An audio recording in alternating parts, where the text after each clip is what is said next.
name's Eric Strebel. I'm an industrial designer. Welcome to my channel about product design. I hope that you like, enjoy, and become a subscriber. In part 3 of the Design and Prototype series, we're going to take a look at how the pedals for the Solar Vox Ultra are actually made.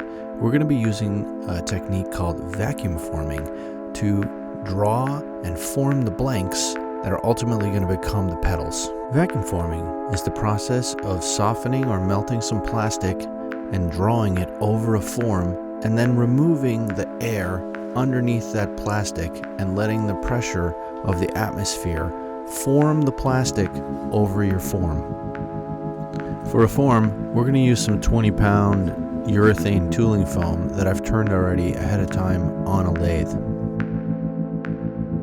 We need to keep the hot plastic from sticking to the urethane foam. We're going to use a little bit of baby powder to do that. It's going to act as a release agent, and it's going to fill some of the little pores in the 20-pound foam to keep that plastic from sticking and help it release off the mold after we've formed. We're going to use styrene to form the pedals. It's a relatively cheap, inexpensive material that forms very well.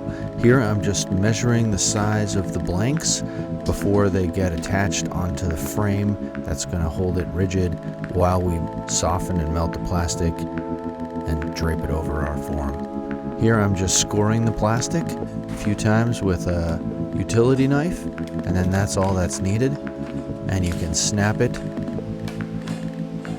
and get your parts. I've posted a link in the description below to some of the styrene sheets that I have for sale on eBay that you can use for your own vacuum forming or model building projects. Right now I'm just attaching the plastic to a simple metal frame. This is a pretty low-tech vacuum former that we're using, so I have to manually attach the styrene to the steel frame with some duct tape.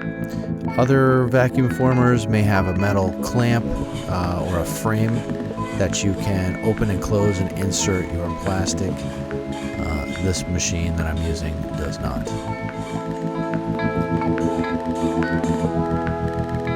Now that the plastic's been attached to the frame, we're going to heat it up over on the former, and we're going to start to form, and I'm going to show you that process next.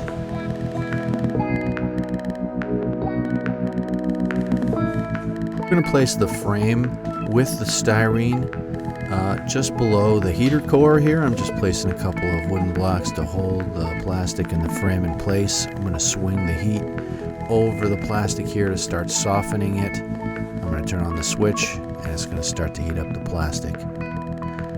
At the same time, we're evacuating the tank of air to draw out the air underneath the form when we form. So the heating element is starting to soften the plastic. You can see that here. And I've done this a few times before, and I know the plastic is just about ready. I test it. It's got a nice spring and a draw to it, and we're going to form. So I'll move the heat out of the way, and I'm going to grab the frame with the soft plastic, and I'm going to push it down over the form.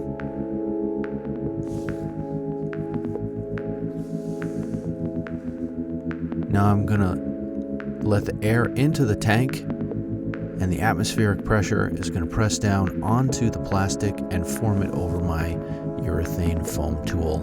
And boom, you got a nice part. Now we just let the plastic cool a little bit, and we'll be able to remove the tool, and we'll have our formed plastic piece. Here you can see I'm taking the part with the form off of the bed of the former, and I'm going to show you how we pop out the tool.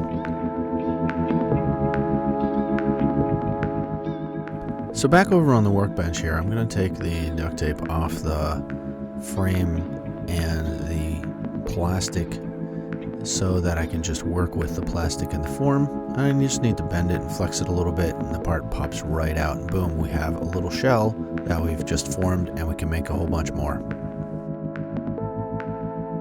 I just need to repeat that process about 4 or 5 more times. Here I'm just trimming the blank, removing the excess material so that I can transport the blanks a little bit easier back to my studio.